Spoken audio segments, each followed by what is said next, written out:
Update tayo sa binabantayang low pressure area sa may Mindanao. Kausapin natin si Pag-asa Weather Specialist Ana Cloren Lohorda. Magandang umaga at welcome sa Balitang Hali. Magandang umaga po, Sir Rafi, gandi sa ating mga taga-subaybay. Opo, ano po yung chance na maging bagyo nitong binabantayang low pressure area sa Mindanao?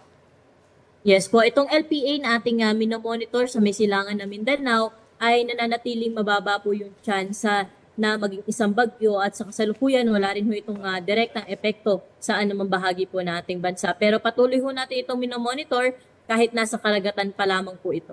Since nasa karagatan po ito, may posibilidad ba na lumakas pa ito dahil nasa dagat pa?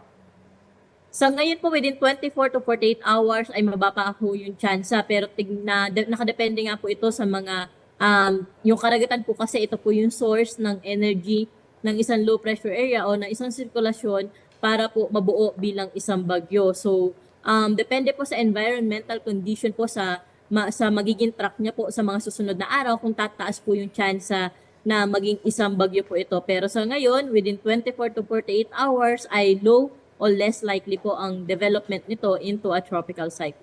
Malakas pa rin po ba yung hanging habagat? Ano po inaasahan nating lagay ng panahon ngayong weekend?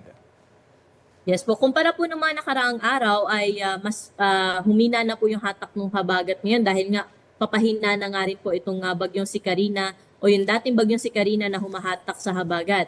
So ngayong araw, ina-expect pa rin po natin ang malaking bahagi ng Luzon kasama po ang Metro Manila ay maulap pa rin po yung ating kalangitan at may mga kalat-kalat na mga pag-ulan. Pero may malalakas ng buhos na mga pag-ulan pa rin po tayong inaasahan, lalo na po sa Ilocos Region at sa ilang bahagi po ng Benguet o ng Cordillera Administrative Region, pati na rin Zambales, Bataan. Posible pa rin po ang mga occasional rains ngayong araw.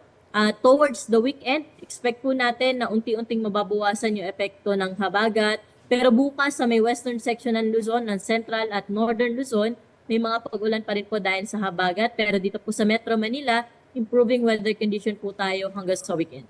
Bagamat nag-improve, meron nga pong thunderstorm advisory sa mga sandaling ito sa Metro Manila at malaking bahagi ng Central at Luzon at Southern Tagalog. Gaano pa kadaming ulan kaya ang inaasahan natin dito? Yes po, Sir Rafi, no? So meron pa nga rin po tayo mga thunderstorm advisory kahit sa weekend po, lalo na by Sunday, mataas po yung chance ng thunderstorm activity po natin. At ngayong araw nga, any time of the day, dahil nga may hatak pa rin ho yung habagat natin, kaya mostly cloudy pa rin po yung ating panahon dito sa Metro Manila. May mga thunderstorm pa nga rin po. Posible yung mga light to moderate with at times heavy na mga pag-ulan. Pero kung ikukumpara ho natin ito sa mga pag-ulan na naranasan ng mga nakaraan ay mas kakaunti or mas bawas na po yung mga pag-ulan natin ngayon sa Metro Manila o yung dami ng mga pag-ulan ngayon sa Metro Manila. So malaki pa rin talaga yung chance ng mga baha. Paano kaya yung mga nasa evacuation center? Ano yung magandang advice sa kanila? Manatili muna dun sa mga ligtas na lugar?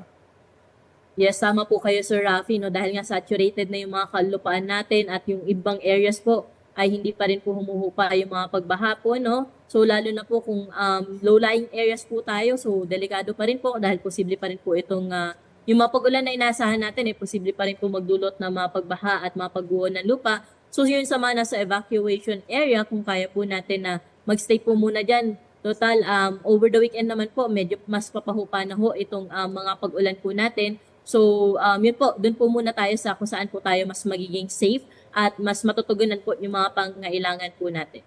Muli para po ma-emphasize siguro, ano yung mga lugar na dapat abatan yung mga posibleng makaranas na mga pag-ulan, lalo na sa Central Luzon? Yes po, ngayong araw, Sir Rafi, na-expect pa rin po natin yung heavy to intense na mga pag-ulan, lalo na po dito sa bahagi ng Ilocos Region, Batanes at Babuyan Islands.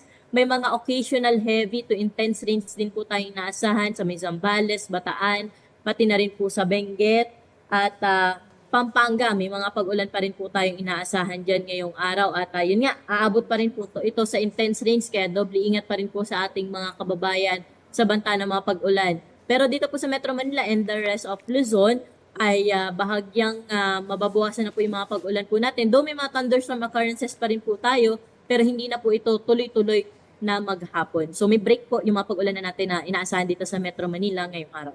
Okay, maraming salamat, Ana Cloren Lohorda ng Pag-asa.